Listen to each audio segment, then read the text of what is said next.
کیا اسلام میں میجورٹی ہے؟ یعنی کوئی دلیل ہے؟ کوئی دلیل نہیں ہے. میجورٹی سے تھوڑا سوچنا پڑتا ہے.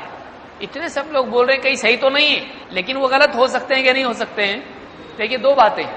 ایک تو یہ کہ بہت سارے لوگ ایک بات بول رہے ہیں تو ہم بولیں گے نہیں زیادہ بول رہے ہیں اس لیے وہ غلط رہتا. ایسا ہے؟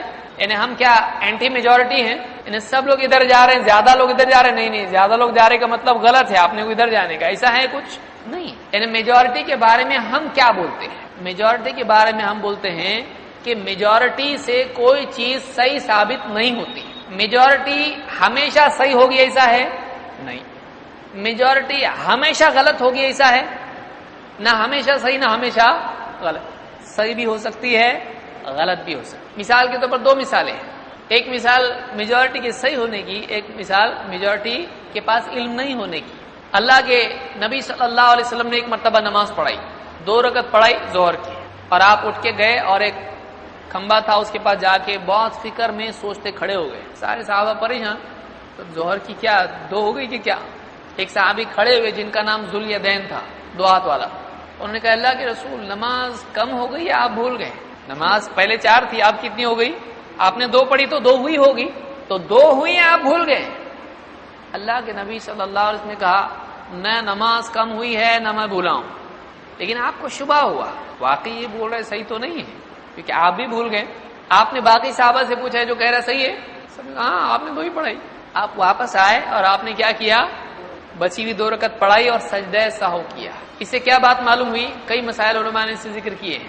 اگر ایک معتبر ترین راوی کسی بات کو بیان کر رہا ہے اور دوسرے راوی بھی معتبر ہیں لیکن زیادہ ہیں، اگرچہ اس سے فقہ ہونے کے اعتبار سے کم ہیں، تو ان کی میجورٹی کی وجہ سے ایسا لگتا ہے کہ یہ روایت شاذ ہے.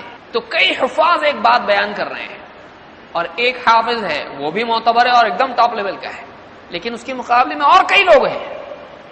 تو ایسی صورت میں کس کی روایت کو ترجیح دی جاتی ہے؟ زیادہ کو. تو اللہ کے نبی صلی اللہ علیہ وسلم نے اپنی یادداشت کے مقابلے میں کس کی یادداشت کو ترجیح دی؟ اتنے سارے لوگ بول رہے ہیں تو آپ نے کیا کیا؟ ان کی بات کو تسلیم. تو کبھی ایسا ہوتا ہے کہ زیادہ تر لوگوں کی بات صحیح ہوتی ہے لیکن کبھی نہیں بھی ہوتی ہے. عمر رضی اللہ تعالیٰ نے تعاون کے سلسلے میں مشورہ کیا صحابہ سے، اس علاقے میں تعاون پھیلا ہوا ہے، جانا کہ نہیں جانا؟ تو کئی لوگوں نے کہا کہ جانا، کچھ لوگوں نے کہا نہیں جانا، کچھ لوگوں نے کہا کچھ اور بات کی. لیکن ایک صحابی آئے، ایک اکیلے صحابی، ان کے پاس دلیل تھی اور انہوں نے کہا اللہ کے نبی صلی اللہ علیہ وسلم نے فرمایا جہاں کسی علاقے میں تعاون ہو تم اگر وہاں ہو تو باہر مت نکلو اور باہر ہو تو جاؤ مت. تم نے فیصلہ کس کے مطابق کیا؟ میجورٹی یا دلیل؟ دلیل. سمجھ میں آ رہی بات؟ تو دلیل کے مقابلے میں میجورٹی چلتی ہے. ہاں لیکن شبہ ہے ادھر بھی کس کی بات ماننے کا کنفیوژن ہے، تو پھر کس کو دلیل بنائیں گے؟ سمجھ میں آئی بات؟ فرق یاد رکھیے اس کو.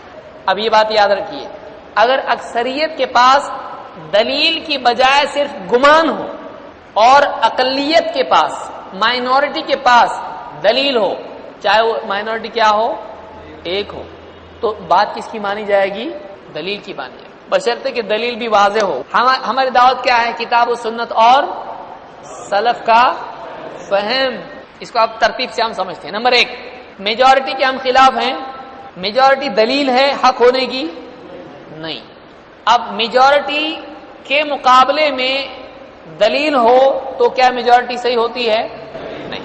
اور دونوں کے پاس، میجورٹی مائنورٹی دونوں کے پاس دلیل نہیں ہے، گمان ہے، تو زیادہ پاور کس کے پاس ہے؟